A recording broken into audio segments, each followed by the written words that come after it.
আজ শনিবার 10 মে 2025 তারিখে উপদেষ্টা পরিষদের এক বিশেষ সভা অনুষ্ঠিত হয়। সভায় আন্তর্জাতিক অপরাধ ট্রাইব্যুনাল আইনের সংশোধনী অনুমোদিত হয়েছে। সংশোধনী অনুযায়ী আন্তর্জাতিক অপরাধ ট্রাইব্যুনাল কোনো রাজনৈতিক দল, তার অঙ্গ সংগঠন বা সমর্থক গোষ্ঠীকে শাস্তি দিতে পারবে।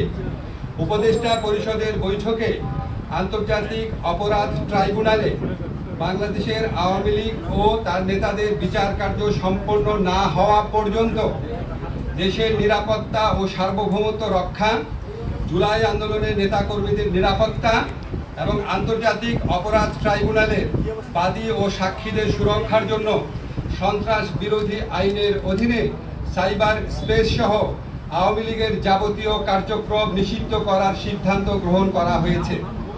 এই বিষয়ে প্রয়োজনীয় পরিপত্র পরবর্তী কর্মদিবসে জারি করা হবে। এর পাশাপাশি আজকের উপদেষ্টা পরিষদের বৈঠকে জুলাই ঘোষণাপত্র আগামী 30 কার্যদিবসের মধ্যে চূড়ান্ত করে প্রকাশ করার সিদ্ধান্ত গৃহীত হয়েছে। ধন্যবাদ।